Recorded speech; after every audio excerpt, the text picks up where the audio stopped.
दूध का जला हुआ होता है तो छाछ भी फूंक फूंक कर पीता है। क्योंकि पिछली जो पीएसआई भर्ती है उसमें जितनी गड़बड़ियां हुई, एक बार रद्द होना, फिर वापस डबल बेंच में चले जाना, अभी तक उसका निर्णय नहीं हो पाया। तो ऐसी स्थिति में इस बार आरपीएससी ने काफ़ी बदलाव किए और इस बार ये चाहते हैं कि पिछली तरह भर्ती का सत्यानाश ना हो, व्यवस्थित तरीके से हो। अब जिन्होंने मेहनत की थी, मेहनत करके जो सेलेक्ट हुए थे, उनकी स्थिति भी आज ऐसी है कि इसका क्या होगा। कई बार क्या होता है, विद्यार्थी क्या करता है कि किसी एक भर्ती में सिलेक्शन होने के बाद में आगे की तैयारी छोड़ देते हैं, फिर उनको वापस तैयारी करनी बड़ा मुश्किल होता है, ये सारी चीज़ें टफ होती हैं। तो इस बार एसआई के अंदर क्या बड़े बदलाव हुए और अब जो आगामी 60 दिन के अंदर क्या क्या हमें पढ़ना है, इस पर भी मैं कुछ आपसे बातचीत कर रहा हूँ। देखो, पीएसआई भर्ती 2025 में बड़े बदलाव में क्या हुए, बड़े बदलाव, इसके लिए पहले ये चीज़ देख लेते हैं। देखो, परीक्षा की तिथि घोषित है और परीक्षा कब है, 5 अप्रैल 2025 को। इस पर भी कुछ विद्यार्थी संदेह कर रहे हैं। वो कह रहे हैं कि चुनाव है और भी कोई रीजन बताते हैं, जनगणना है, इस कारण से परीक्षा समय पर नहीं करवाई जा सकती है। लेकिन मेरा ऐसा मानना है कि परीक्षा 100% इसी तिथि को करवाई जाएगी। आरपीसी द्वारा पूर्ण रूप से तैयारी की जा रही है और जब तैयारी की जा रही है तो एग्जाम इसी तिथि को करवाया जाएगा। आपको तैयार रहना है। परीक्षार्थी इस बार कितने हैं, लगभग 8 लाख हैं। पद कितने हैं, 1015 पद हैं और 8 लाख परीक्षार्थी परीक्षा देंगे इस बार। ठीक है। अब बड़े बदलाव क्या क्या किए गए। परीक्षा केंद्र पर पेपर आधा घंटा पहले ही पहुंचेगा। कई बार क्या होता था, परीक्षा केंद्र से पेपर आउट हो जाता था तो पेपर समय पर पहुंचाया जाए तो समय कितने, आधा घंटा पहले, इससे पहले नहीं। यदि ज़्यादा समय पहले पहुंचा दिया तो हो सकता है कि आउट होने की संभावना रहे। परीक्षार्थी को केंद्र पर 1 घंटा पहले ही एंट्री दे दी जाएगी। परीक्षार्थी को 1 घंटा पहले पहुंचना है। विद्यार्थी का लाइव फोटो कैप्चर किया जाएगा।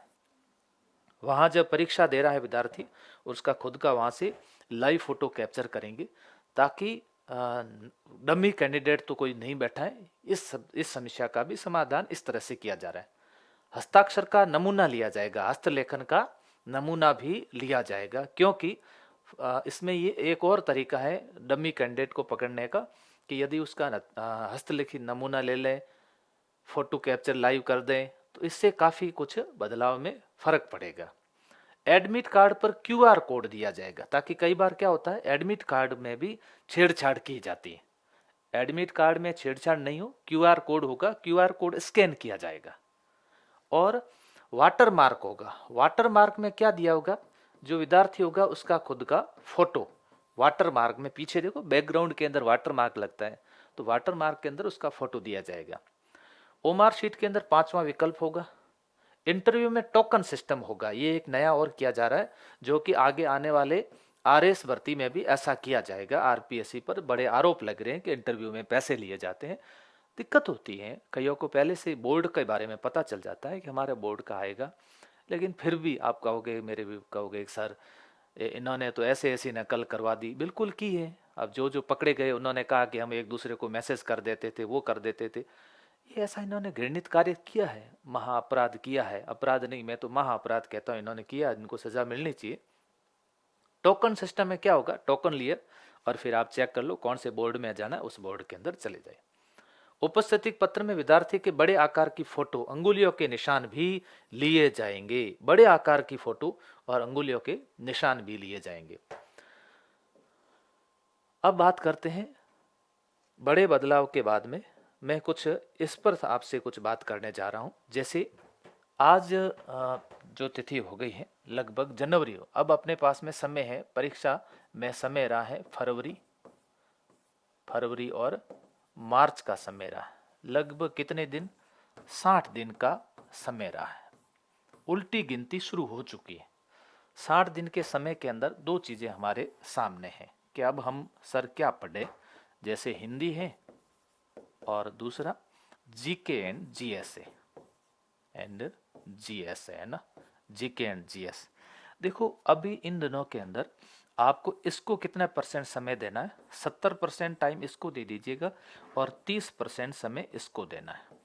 इसके अंदर आपको मुख्य रूप से क्या क्या पढ़ना है, अब आपको पढ़ना चाहिए क्या, करंट अफेयर्स, करंट अफेयर पढ़ना चाहिए। और उसके बाद फरवरी में आ जाएगी आपके आर्थिक समीक्षा, है ना, आर्थिक समीक्षा आपको पढ़नी चाहिए। इसमें आपको एक भी सवाल गलत नहीं करना है, किसका, गणित का नहीं करना है, और दूसरा रीजनिंग का कोई भी सवाल इसके अंदर गणित नहीं करना, गलत नहीं करना है। और प्रौद्योगिकी, प्रौद्योगिकी का आपका कोई सवाल गलत नहीं हो। इसके अलावा राजस्थान की राज व्यवस्था, राजस्थान की राज व्यवस्था भी देख लो।